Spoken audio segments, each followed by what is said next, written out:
Xin chào các bạn đã quay trở lại với kênh YouTube của TMT Bác sĩ uy tín số 96 Luân Tự Hải Phòng. Ngày hôm nay tay mình không phải một chiếc camera hay là một chiếc daily wifi nào cả. Trên tay mình là một chiếc sản phẩm rất quen thuộc với tất cả những người sử máy tính, đó là chiếc bàn phím cơ Filter Plus chống nước.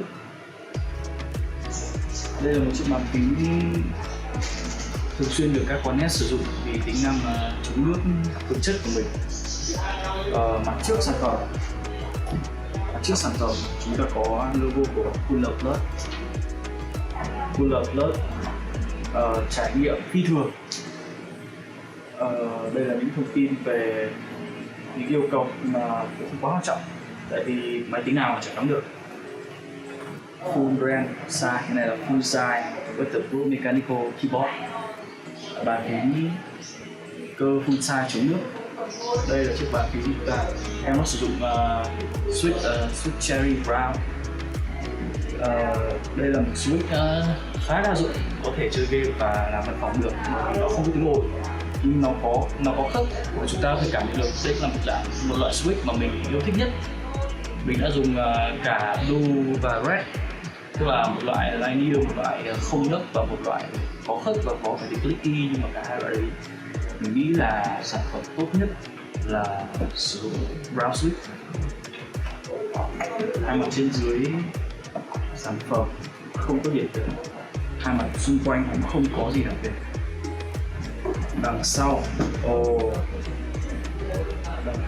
chúng ta có đây sản phẩm sử dụng Cherry Brown Switch, có thời gian tuổi thọ đến 50 triệu lần nhấn, có thiết kế chống nước, nhưng mình nghĩ là chỉ chống được nước bắn vào hoặc nước bắn xuống ở một lực nhất định chứ không phải là ngâm nước.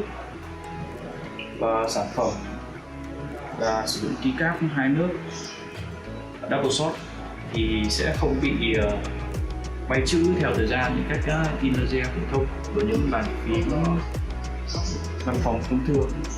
Trong sản phẩm chúng ta có cái gì nào?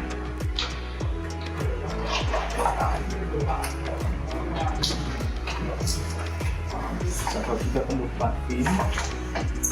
Chúng ta hết.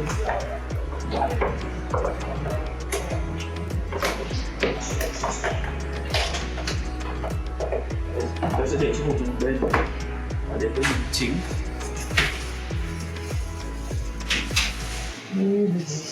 Đây là cái cáp double shot ABS, chữ thì khá là phổ thông. Double shot này nhìn cách họ gia công các tỉa keycap trông nhìn khá là sạch sẽ và nhìn rất là thẩm mỹ. Lớp nhám phủ bên trên nhựa ABS này cũng cảm giác rất bám tay. Tất nhiên là sau một thời gian sử dụng nữa thì không biết là đến cái lúc mà nó bị bóng thì còn như thế này không, thì sẽ là không. Bàn phím sử dụng là led kim loại.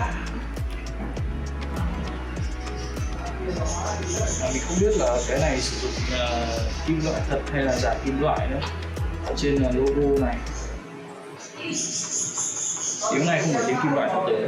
Và bàn phím này có trọng lượng khá là nhẹ. Mặt sau bàn phím có 2 chân đỡ, nó đáp ứng đủ tiêu chuẩn cho khá nhiều người, để một chân bé và một chân to.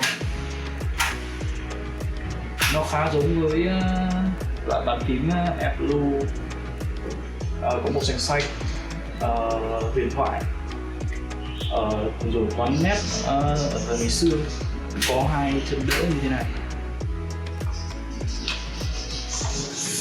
Giờ cùng mình đến với trải nghiệm gõ phím và sơ lược một chút về sản phẩm nhé. Sản phẩm sử dụng dây cáp bọc dù,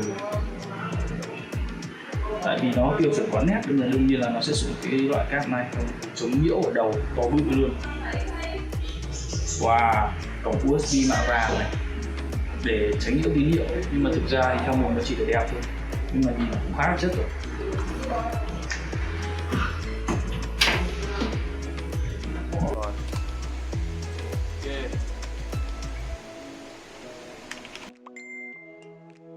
đây mình sẽ đến với phần test phím.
Kết quả được khá là tốt.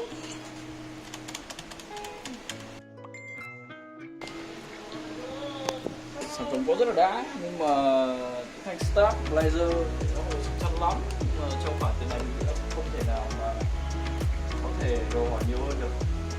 Mặc dù kết cấu bàn phím của nó thì có nét, tuy nhiên lại sản phẩm hiện đang được phân phối chính hãng tại Bác Sĩ Máy Tính số 96 Ngô Gia Tự, Hải Phòng.